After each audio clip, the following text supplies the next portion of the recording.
Hello and welcome back to another episode of Kerbal Space Program in the series that I'm calling Escaping Kerbin. Today we're going to be doing another set of remote tech missions. We're going to be getting a communication network set up at the Mun. So I'm just going to come over here and grab any relative contracts that will help us and give us some money for doing stuff that we already need to do anyways. So once again, this is using the mod Remote Tech, which is a realistic satellite and communications network mod that this series leans pretty heavily on. The flight computer itself is priceless to me. Here I'm just kind of looking at some silence. I don't have any to spare, but I'm just kind of looking to see what I want to start heading towards. And I think better communication satellites are definitely the way forward. So here we're going to be building the CommSat version 2. It's supposed to be named the Bumblebee CommSat V2, but I forgot to add the Bumblebee part, so it is just it's just a standard CommSat V2. I like the way that clipping looked, but I also, wanted to be a little more. I don't want to clip. If I could clip as little as possible, that's great. But those girders were a little too big, and without the girders, the radar dishes would clip into themselves anyways. Those solar panels are a lot better than the previous satellite version because obviously those were fixed, and these ones can rotate, which is nice. But they can't retract, so it doesn't matter too much on a CommSat, but still not quite the solar panels that I want. So if you notice, I have my antenna extended, and I just built the fairing around it. You can do that even with stock antennas like the Communitron 16. If you always end up forgetting to extend it before reaching space and whatnot, just extend it in the VAB and make your fairing cover over it, and then it'll be extended and you'll have connection the entire time, but it won't break by the aero forces. Little tip. So here I'm setting up the side boosters. I'm gonna have the real chutes on them because we're using the stage recovery mod, so we get it, as long as we design it correctly, we can get the money back from stages lost. The middle stage I did not design correctly. Those parachutes are not enough to hold it, and every version of this rocket that I send will have those parachutes on it, and every single time it will fail. But those side boosters are going to get saved, so that's a little bit of money saved there. I like that aspect of it. I realized my thrust to weight ratio was too low, so I went ahead and threw on the Bollard, which is part of the Ven's revamp mod. And but because of its size, I had to throw some girders on there and do some fancy footwork with the design there. It's a little funky, but it works. But that way it keeps the engines from blowing up each other. And then this is just a little contract that I had already. I wanted to just get it out of the way so that way I could save places for more contracts. So it's just a matter of testing the flea booster, and we just we limited the thrust to nothing, so it didn't leave the launch pad, and the test was complete. So easy money. So now it's time to start launching our network. So now I have 4 satellites that I need to launch. So I'm going to be doing in this episode 4 launches. They're all going to be the same rocket, basically. And they're all basically going to follow the same profile, so it's not the most thrilling of episodes. So I try to just cut to some of the more, either the more important parts, like the stagings right there, or interesting shots, or I do focus a lot on the maneuver nodes. It does go very quickly, though.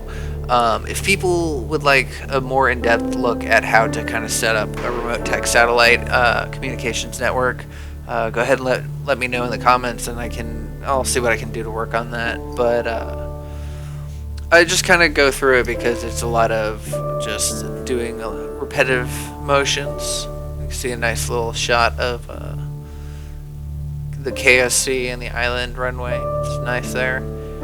I kept tripping out because it felt like I wasn't in space, and so I felt like I shouldn't deploy everything, but I was well within range,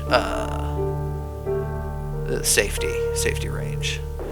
So yeah, so go ahead and circularizing my burn.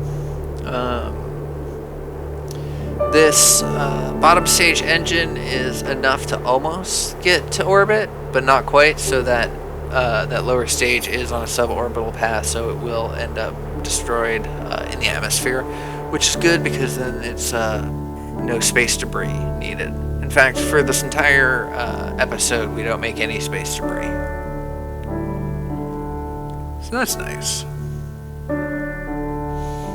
So yeah, so I need to have...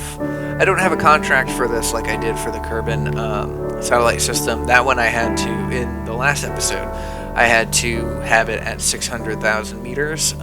This I have no contract for, so I could put it at whatever I want. At first I was going to go for a solid millimeters, but I wanted to have a little bit less than that. I did my math wrong. I didn't realize till later that I could have had it at any range, and the satellite dishes would have been fine. But I decided to bring it to 884 through 886, so ideally at 885,000 meters.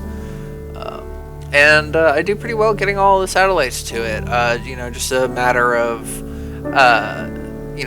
the correct thrust limiters at the right time and making sure that you program in the burns correctly. I didn't lose signal on any of my burns, so it's kind of nice, but I'm getting ahead of myself. We'll get there. So yeah, so now I'm just taking my first satellite out, and this is always the worrisome one because there's no satellite there to back it up. It needs to program in the right maneuvers at the right time and be the first one there. And it needs to orbit and not come back and burn up in the atmosphere of Kerbin. Yeah, that's a nice little shot here. I enjoyed that. Yep, so we just go ahead and circularize. And once again, we're using remote tech flight computer to do a lot of the maneuvers here. Just on the off chance that we do end up losing connection, it's good to have the maneuvers programmed in beforehand. So you can see I have a very low thrust limiter, so I'm just really trying to fine-tune my orbit there. So this rocket is going to be the one that all the other ones base themselves off. Look at that shot right there. Moon, I'm coming for you. But yeah, that first one is going to be what we kind of base all the rest of them off of, as far as the inclination goes and the orbit, the orbital period. That first one's going to get targeted, and then once this satellite gets there, we're going to put it into the correct position. So, and then from the next satellite goes to this satellite, and so on and so forth, until they're all basically even. That's the idea with trying to set up a communication network, is you want all the satellites orbiting on the same path, on the same plane, in the exact same amount of time. So that way, relative to each other, they're not actually moving. They're stayed in place, and they will always be able to connect to each other, ideally. So we go ahead and stage the fairing. It was all dark, so you can't really see too much. But I went and staged the fairing, got that right out of there, and then I deployed the antenna, or not the antennas, the communication dishes and the solar panels. So yeah, once again, just sending a rocket out to the Mun, just following a lot of the same procedures. Setting up a communication network is the most interesting thing in KSP. It's a necessity though, so I love the flight computer, and in order to use it, I have to put in the effort, put in the work to be able to use it. So I feel like I'm just paying my dues. I'm paying my remote tech dues.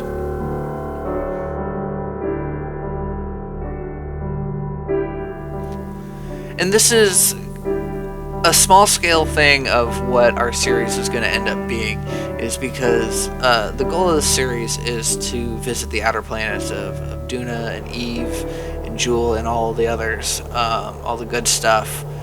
And with remote tech, it's more than just having a a dish that can reach Kerbin, you need a system there to bounce relays back and forth of, because if the satellite's on the other side of the planetary or the celestial body, you're not going to get signal. It doesn't matter what dish you have on there. So if we want to start sending, and we're playing probes first, so we need to send probes first anywhere we go before we send Kerbals. Make sure it's safe, do preliminary science, do all sets up and stuff. So if we're going to send a probe to Duna, we need to have this communication network set up already in advance, so that way the probe will always have communication back to the KSC. So in and of itself, remote tech is just a mod that makes the communications more realistic. But in the sense of our series, it's going to be defining a lot of our actions and how we move forward with stuff. So I kind of talked through the setup of that orbital period. I will try to do better on this rocket, but basically I was lowering the apoapsis at one point, keeping the periapsis at the 885,000, but I was lowering the apoapsis to become the periapsis. And not so clean separation right there. So the idea is that by lowering the orbit from the other satellite, at one point I will be going faster than it, which in turn will slow me down. Better people than I can explain that better, but just for the sake of this video, the closer you are to the planet, the faster you're going, which means you're going slower. Wait, no, the closer you are to the planet, the faster you're going, but it puts you in a slower orbit than the orbits that are higher than you, because they're going faster. I think I got that right. Either way, I put myself into a position where I can either speed up or slow down in relationship to the other satellites, and I use that to kind of triangulate. In the last episode, we put 4 satellites around Kerbin, made a nice box shape, but for this we only need the 3, because we're going to be going at a much higher altitude with stronger dishes. So we only need the 3, but we need those 3 to be in the appropriate places, and that shape is a triangle. As if you ever hear someone say they're trying to triangulate a position, it's because they're using 3 satellites to figure out an exact position on Earth, on Kerbin. And the same thing with satellite connections. If there's 3 connected satellites and they can all see each other and they're all in the same orbital period, so that means that they won't change their orbit. So if one's orbiting at an hour and a half and another's orbiting at an hour and 35 minutes, that 5 minutes over time will change the entire orbit of that satellite, and it'll put it into a new position because it's going at a different speed.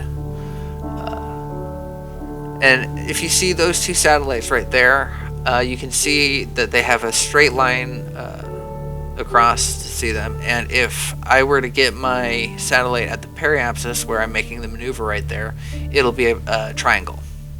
It would be perfect. But of course, that's not where the satellites are going to be by the time I get there, so it's not that easy. But this actually has been going relatively smoothly. I have to say, this is one of my cleanest communications network setup that I've ever done. It's not the most efficient. Obviously, 3 rockets is a lot more costly than if I were to figure out a way of sending all 3 of them up at once and then just separating them out up there. But at that point, we're kind of dealing with SSTOs, space planes, and I don't know that we're there yet. I don't even think we're at regular planes yet. So right now I'm changing the inclination of it to make sure that we're at the same plane as all the other satellites.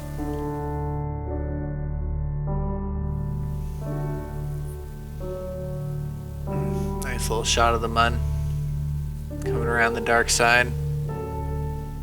I'm so happy to have these solar panels. Honestly, the solar panels and the communication dishes are a big step forward in our progress, because now that we have this communication network set up at the Mun, we can send a probe there, grab some science, and then with that science we can unlock some things like a lander can, or not a lander can, a command pod actually. We can also unlock better life support, to keep our Kerbals alive, because we are playing with TAC life support mod, so Kerbals do have an expiration date if they don't get the things they need: oxygen, water, snacks. Alright, so I go ahead and got my satellite here, but it's obviously, as you see, it's not in the right position. It's too close to that satellite to the right. So like I said, I lowered my orbit, and you see how the rocket's the satellite's pulling ahead of the other one. So now I want to go and bring my orbit back out to the other ones. So once again, I'm lowering my thrust to just get the nice precision that I want. Make sure that I can get myself to as exact as possible. I don't think my triangle is perfect right now, so I decided to skip that maneuver and keep going. I do bring my orbit up a little bit, so it's not as dramatic. This is to, again, kind of like the thrust limiter, to more fine-tune my separation. And then it's right about here when I notice a pretty good triangle, so that's when I plot in my maneuver to get myself circularized back again at the 885,000 meters. And as you saw my mouse excitingly point that I am triangulated.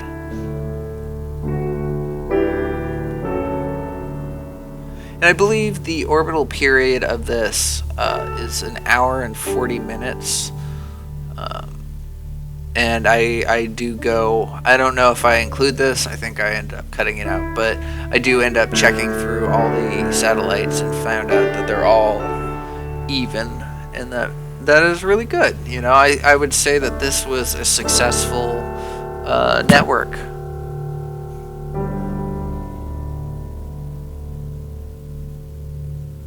So yeah, so just checking it real fast, making sure that I don't lose connection, and so I don't, so I go ahead and shut down that engine and go back to Space Center. So I have one more rocket to launch, and that is going to be our polar orbit rocket. This is also going to be a CommSat network, but it's also going to be it's going to be classified as a ScanSat, and that is because it has a low resolution altimetry scanner on it. Just like the one that we sent on Kerbin, except this one, looks a little fancier. It's nicer. I believe it's comparable to the other one as well. I don't think that there's any difference to it. They both, only work in lit situations. I think they both use the same amount of electricity. So yeah, so that's the only thing I did to this rocket, was just added that piece onto it and changed the fairing around to accommodate it. And I did rename it to ScanSat V2, just to make sure that it's different. And also, it's we know that anytime it's a ScanSat, it's going to be in a polar orbit, so we can just easily see from the tracking center.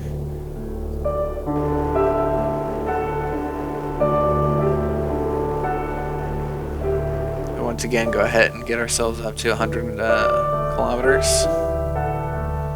Free float our way up there.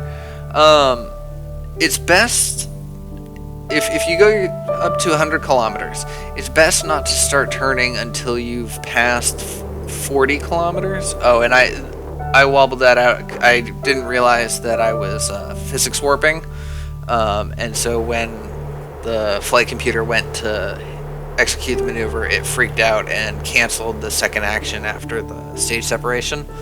And so I had to go handle that manually, just real fast, to make sure that we didn't come crashing back into the atmosphere, because this doesn't have any parachutes on it, so there's no way of recovering it. And so if it were to have crashed in the atmosphere, that would have just been the entire price of a rocket gone.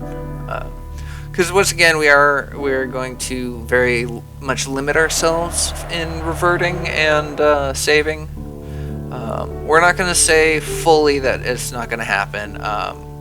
We're going to use choice moments if we need to, and in order to justify that, we will also sacrifice certain moments as well. If we, like in one of the previous episodes, I believe episode 2, we reverted a couple times on some of the contracts, and so at the end we ceremoniously did in with one of our tourists, and they died for the cause. But in doing so, 4 tourists got to spend 5 minutes at the bottom of the ocean. So here I am approaching the Mun. I played around with Maneuver Novers for longer than I care to admit, and I couldn't get a polar orbit from it just off the first go. So I came in as a regular transfer from Kerbin to the Mun, and then midway through the journey I changed it to a polar orbit. So here I am just circularizing it. And with that, all that's left is to deploy the scanner and wait. After some time, we're going to go ahead and get a low-resolution map of the Mun, and that'll help us when we land our probes and our crews on it. Eventually, we're going to have access to better scanning tech, stuff that'll tell us biomes and metal content and things like that. So we'll be sending more of these things up here eventually. But for now, that is all I've got for you. Thank you so much for watching. If you liked it, please give me a thumbs up, and I will see you in the next one. Take care.